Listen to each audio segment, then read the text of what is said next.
Good afternoon, children. Good afternoon. So today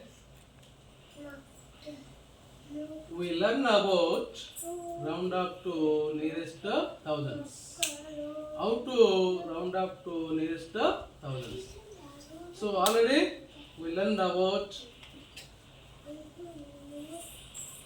how to round up to nearest hundreds. So now see the problem.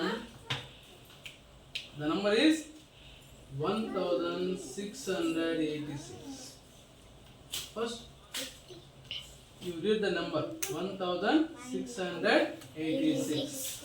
1686. Okay.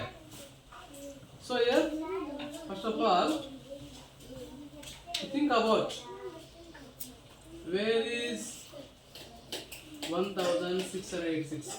1686 ఎక్కడ ఉంది అనే విషయాన్ని మనము first గుర్తుంచుకోవాలి. 1686 అనేది ఏ థౌజండ్స్ మధ్య ఉంది అనే విషయం మనకు గుర్తు రావాలి. 1686 అనేది సో మనం ఫస్ట్ నెంబర్ లైన్ పైన చూపించాలి. నెంబర్ లైన్ పైన చూపించాలంటే ఏమని నెంబర్స్ లైన్ మీద చూపించడమే నెంబర్ లైన్. ఇప్పుడు ఆల్రెడీ మన నెంబర్ లైన్ తెలుసు. సో 1686 అనేది 1000కి 2000కి మధ్యలో వస్తుంది. మధ్యలో అంటే కరెక్ట్గా మిడిల్ పాయింట్ అని కాదు. సో 1000 కన్నా ఎక్కువగా ఉంది, 2000 కన్నా తక్కువగా ఉన్న విషయాన్ని మనము గుర్తుంచుకోవాలి. ఓకే. సో మనం ఏం చేయాలి? 1000కి 2000కి మధ్యలో ఉన్నటువంటి నెంబర్స్ని నెంబర్లు మనం చూపిస్తున్నాము. మొట్టమొదటిగా మనం మిడిల్ పాయింట్ని గుర్తుంచుకోవాలి. తర్వాత ఉన్నటువంటి దాన్ని మనం 10 పార్ట్స్ చేస్తాము. 1000, 100, 200, 300, 400, 500, 600, 700, 800, 900.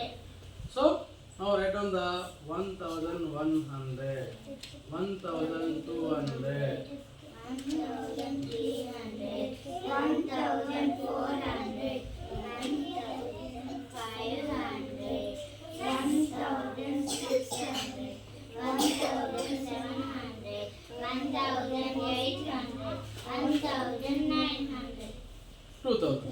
సో ఇప్పుడు మనం ఏం చేయాలి? 1686 ఎక్కడ ఉంది, ఎక్కడ వస్తుంది చెప్పండి చూస్తాం. ఎక్కడ వస్తుంది చెప్పు.